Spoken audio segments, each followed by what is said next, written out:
حضرت لقید رضی اللہ فرماتے ہیں کہ میں نے حضور صلی اللہ علیہ وسلم کی خدمت میں اپنی بیوی کی شکایت کی کہ حضور وہ زبان دراز ہے، آپ نے فرمایا کہ جب نابا نہیں ہو سکتا تو اس کو طلاق دے دے، کیونکہ تیری شکایت سے معلوم ہوتا ہے کہ تو اس کی اذیت پر صبر نہیں کر سکتا۔ ایسی شکل میں طلاق دینا ہی مناسب ہے۔ میں نے عرض کیا کہ حضور، اول تو بچے کا خیال ہے، دوسرا ایک مدت تک میرے پاس رہ چکی ہے، علیحدہ کرنے کو دل نہیں چاہتا۔ اس پر آپ صلی اللہ علیہ وسلم نے فرمایا، اچھا تم پھر اس کی خبش اخلاقی کی نصیحت کرو، اگر اس میں کچھ بھلائی ہوگی تو وہ تمہارا کہنا مان لے گی اور نصیحت پر عمل کرے گی، لیکن اس کو باندھی کی طرح مارنا جائز نہیں۔ ابو داؤد راوی کی حدیث ہے۔ حضرت معاویہ کشری رضی اللہ فرماتے ہیں کہ میں نے حضور صلی اللہ علیہ وسلم کی خدمت میں عرض کیا کہ یا رسول اللہ صلی اللہ علیہ وسلم، یہ تو بتائیں کہ ہمارے اوپر ہماری بیوی کے کیا کیا حقوق ہیں۔ آپ نے فرمایا کہ جب تو کھانا کھائے تو اس کو بھی کھلا، جب تو کپڑے بنائے تو اس کو بھی بنا کر دے، نہ مار اس کے چہرے پر، نہ گالی دے اس کو، نہ چھو تو اس کو،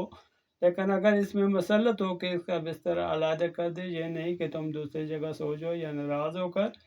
یا اس کو اس کے باپ کے یہاں پہنچا دو، بلکہ رکھو اپنے مکان میں، لیکن اس کے پاس نہ سو ہو بلکہ وہ الگ آرام کرے اور تم علیحدہ۔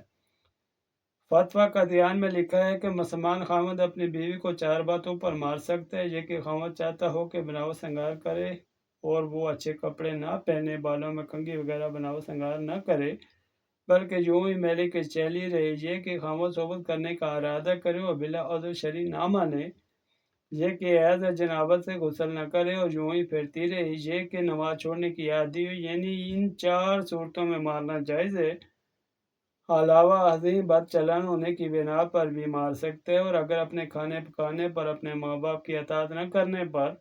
گھر کی صفائی نہ کرنے پر، یا اس سے کسی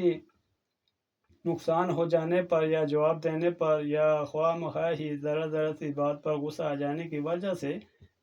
اگر عورت کو مارا تو مرد نے گناہ کیا اور اللہ کے یہاں اس کا جواب دینا پڑے گا۔ اور خوب سمجھ لو کہ اللہ کے یہاں ظلم نہیں، آخر بیچاری عورت بھی اللہ کی مخلوق ہے۔ حدیث میں آتا ہے، کسی بکری نے دوسری بکری کے سنگ مارا تو قیامت کے روز اللہ تعالیٰ اس کا بھی مواخذہ فرمائیں گے۔ اس لیے ہر مسلمان خاوند کو چاہیے کہ اپنی بیوی کے حقوق ادا کرے،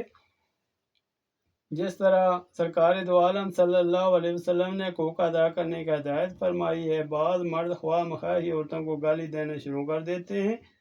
یہ بھی ناجائز ہے۔ مسلمان عورت کو گالی دینے والا خاوند فاسق اور اللہ کا نافرمان ہے، اس کی شہادت مقبول نہیں،